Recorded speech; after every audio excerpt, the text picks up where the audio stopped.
you another one for your wife. Oh, it's on.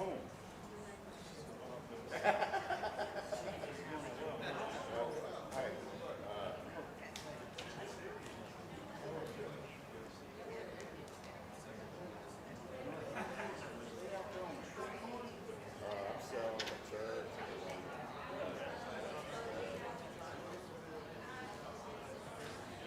Whatever you want. I'm on a few more. You want a few more? Yeah. I'm gonna keep them in business. All right. I'll do it. I'll be handing these out just like some challenge Look coins. here. I got them with crosses on them. That's what I want that too. I want one with a cross on it. Well, here. You got this. That's close to the front. Hey, we're making all kinds of them, man. I'm not making them. They're Yeah, making yeah. Yeah. You know, I just. Tell them they are on. Tell them they're on. I love it. This is the best idea yet. Hey. Hey, dude.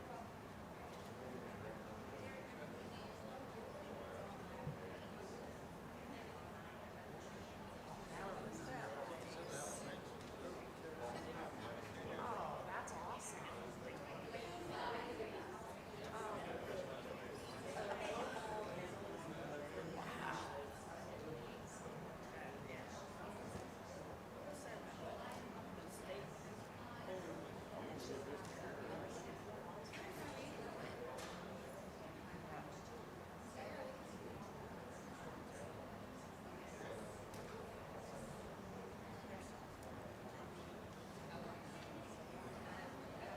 We'll figure out what's the fight.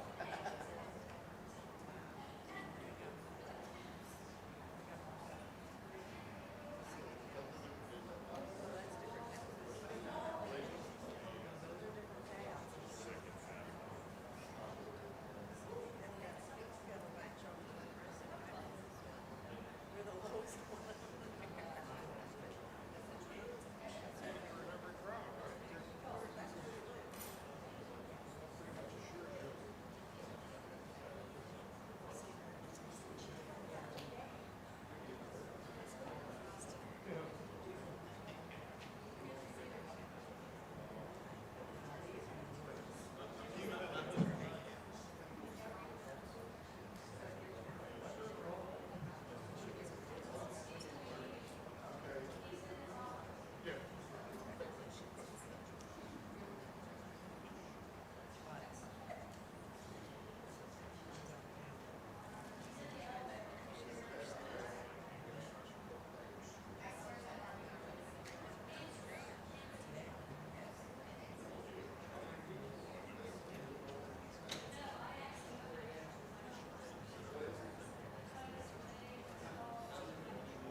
Yeah.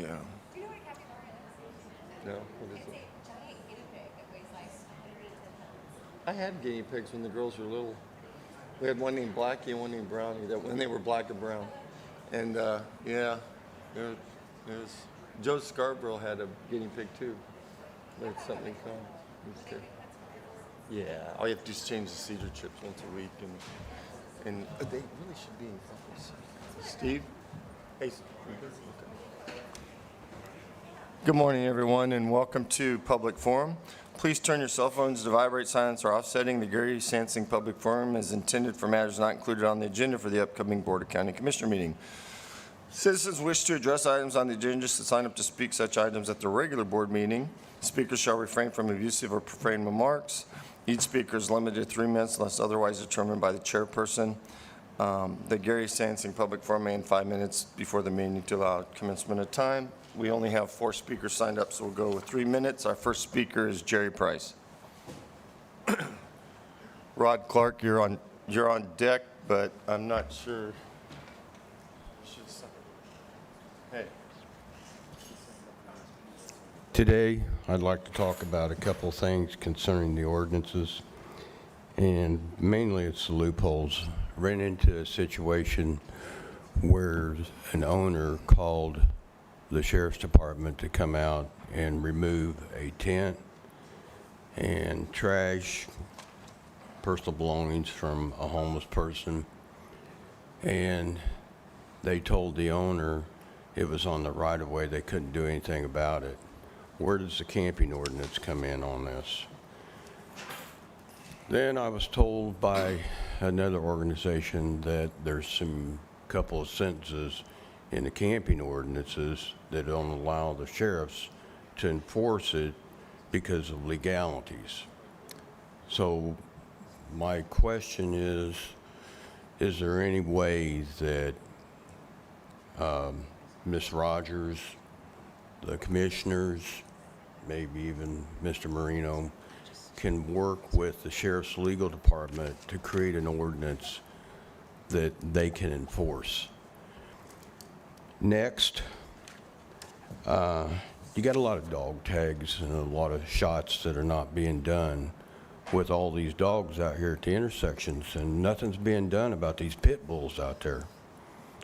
And it's a real problem. Animal control won't go out because they said everybody has the right to have a dog. If you can't feed it, give it away. That's my opinion. Next question. You got the median. Mike, you did a wonderful job on reinforcing the median and keeping people out of it less than 6 feet wide. Problem is, you got some sheriffs out there say that, well, it's a raised median. They can stand there. Again, you got discrepancies, and you've got no enforcement because they call it a level 5 violation, which they don't go after. Next one. Repeat trespassing.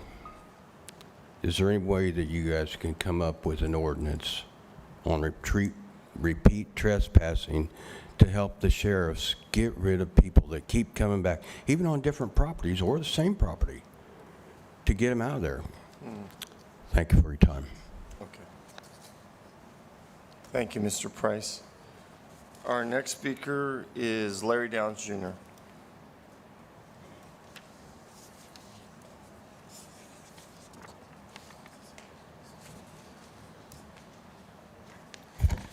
Larry Downs Jr. Plumbing LLC, because fecal matters. You like that, Barry? All right. Hey, y'all like my hat? Gulf of America. Gulf of America, baby. I've had a lot of people tell me, you can't change the name. I'm like, I'm pretty sure this country wasn't the United States of America at one point, and somebody changed the name. All right, let's get after it. Hey, we had the governor come into town a couple days ago. Here he is right here. They put it on today's paper. Should have been in yesterday's paper. Anyways, I think he's one of the best governors we've ever had in this state. You agree, Mr. Barry? It's your time, Larry. Have at it. Anyways, I really do. Now, do I agree with everything? Hell, no, I don't. I don't agree with everything he does, but he's still, overall, he's good. With the, we got, I wanted to tell y'all real quick, we got the fights this Friday night at the Pensacola Bay Center. Jason Coffey's going to be fighting. He's a local former Marine here, or Marine. And, you know, he's a really good guy. He may be making some announcements here in the future, too, after this fight. But I hope y'all come out. Anybody who's watching this online, y'all come out and support our local fighters. I'm also fighting the Athletic Commission again. You know, I did it back in 2011, 2012, 2013. That's what I asked the governor for some help for. We got an executive director up there at the Florida Athletic Commission who's playing Big Daddy. You know, he's Captain Save-A-Ho, or Save-A-Fighter. You know, he's treating grown men like children. Isn't that what bureaucrats usually do? They want to regiment every aspect of our lives, not let us make decisions. You know, oh, it's about health and safety, Larry. I'm like, no. So anyways, I know a lot of people don't know a lot about that, but it's bureaucrats in general. They're overreaching, over-regulating, over-regimenting. That's normal. Another thing I wanted to talk about was, if y'all are gonna, y'all take our money anyways through all the various forms of taxation, double taxation, you name it. We need to do something about the trade situation, the tradesmen in this country. I got new numbers for y'all. By 2030, yeah, bless you. By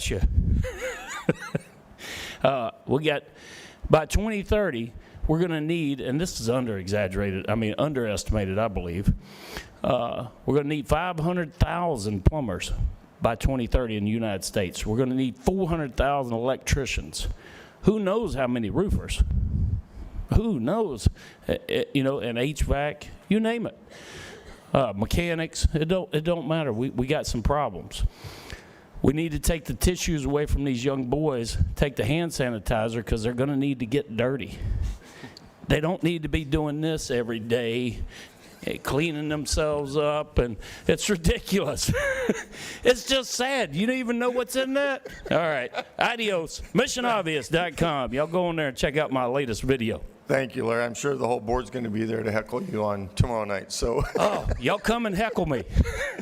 all right. Chris Kerb, you're up next. How do you follow that? A trash bag? Yeah, I didn't bring my trunk trash bag, but anyway. I'm kidding, Chris. Come on. It was good to see you yesterday, Commissioner, at the Pensacola Perdido Bay Estuary Program annual conference. You didn't get to stay for the breakout sessions, but I went to two of them. Santa Rosa County Land Development Code was one. That was pretty interesting, since I'm on that Land Development Code Task Force, and they had another one that TNC put out, scaling up nature-based solutions in the Florida Panhandle. They did a little presentation on Bay, Gulf, and Franklin counties of that program, and they're getting ready to start one for Perdido, and the reason they hadn't done one for Perdido, except for in Alabama, was they didn't have the information. That's what the meeting was about, collecting information on flooding problems in the Perdido Basin. Which brings up something else that was discussed there. It was flooding and conservation, floodplains. You buy out your floodplains so you don't develop them.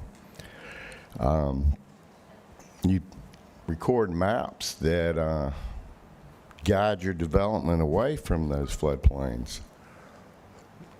Which brings up another issue that I spoke to at the last public forum in Commissioner Berry's district, was McKenzie Estates, a proposed development where you have two creeks that merge on this property. Oh, McKenzie Road, it goes underwater. And we just had a little flash flood and it went underwater.